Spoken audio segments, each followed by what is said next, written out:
Welcome back to another Spotlight Saturday, our final Omnibus August Spotlight Saturday.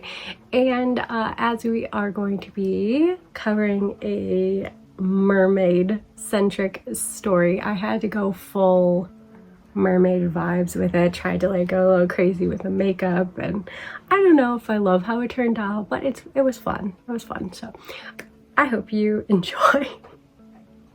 And yeah, today I am highlighting a series that exists in that sweet spot between summer and fall, giving mermaids, but also creepy vibes. With the manga legend Rumiko Takahashi's classic horror series about mermaid flesh and immortality, we have Mermaid Saga. Now, this isn't your typical mermaid story, like I alluded to. It is very much a dark ride, so buckle up. They say that if one consumes mermaid's flesh, one can attain immortality. Unfortunately, the more likely outcome, however, is you become horribly deformed, or even turn into a vicious monster. Even if one were to gain eternal life, however, is such an anomaly, a lucky blessing, or a terrible curse. Yuta, one of our story's protagonists, became immortal when he unwittingly ate mermaid's flesh, and now he seeks a way to become human again.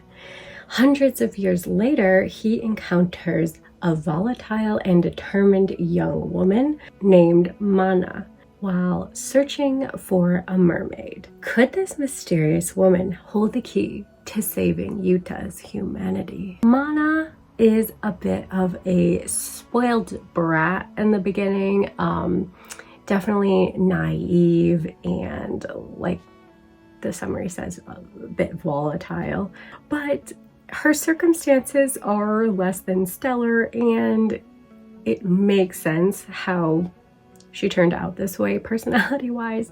So she is a bit of an acquired taste, I'd say. However, I think the understandability behind her character and the transformation of her character makes her a likable protagonist in the end. And I always like a story where characters help each other to grow and find support, either through a like found family vibe or a lover's vibe. This one, I think you could make the argument for either. I definitely was shipping them. However, either way, it is giving very much a us against the world feeling, as our dynamic duo Yuta and Mana must face a myriad of horrific and creepy individuals in each of the arcs, or individual chapters, like for example trying to stop someone from ingesting mermaid's flesh and possibly going mad, or else becoming immortal, as immortality perhaps isn't quite the blessing that many are led to believe. And I like this more episodic nature of the story, that each arc is just a couple of chapters, usually at the most, covering one major predicament at a time. And in the meantime, we also get peeks into Yuta's past sprinkled throughout, and the characters both get more fleshed out as they interact with each other and the outside world. And yeah, I just really enjoy them. They are characters that you want to root for and you want to follow, and that's what makes it a little bitter when you get to the final chapter of the second omnibus and see how open-ended it is. This series definitely doesn't have a conclusive ending. There's nothing that is significantly wrapped up. And the last chapter kind of could be replaced with any other chapter within the series. The only difference is it's the final chapter of the series.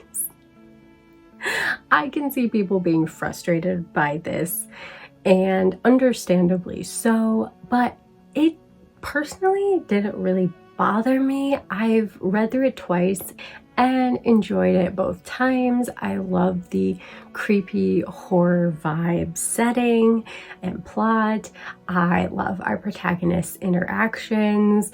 And while we don't know what happens specifically with Yuta and Mana, we know they have each other on their never-ending journey. I love the background themes and questions that this series brings up surrounding immortality, and if it isn't just a curse, but also the broader ideas of what it means to be human, and how sometimes all it takes is having someone beside you to maintain your humanity and feel human in the end.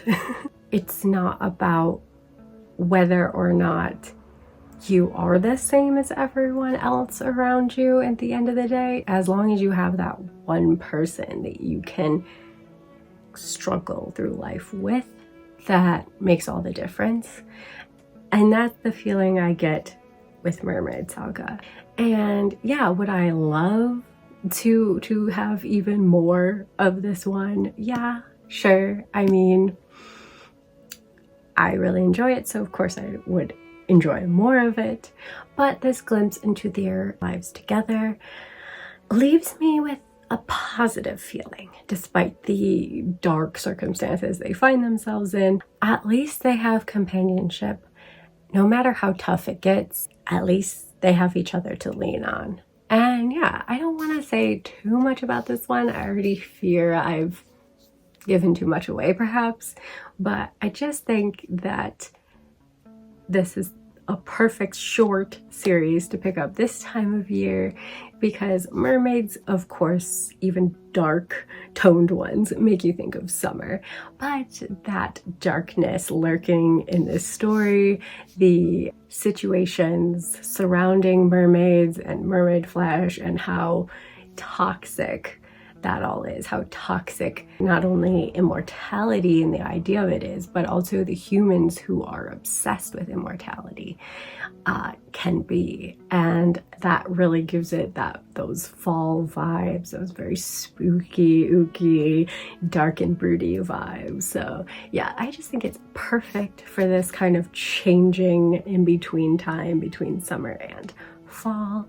And yeah, I just really enjoy this one. I don't hear a lot about it, and I understand that it's not Rumiko Takahashi's like biggest works, and she has so many of them that are much more well known, like Inuyasha and Ranma and a Half. But if you're looking for just a short, interesting read, I definitely think you won't be disappointed with this one.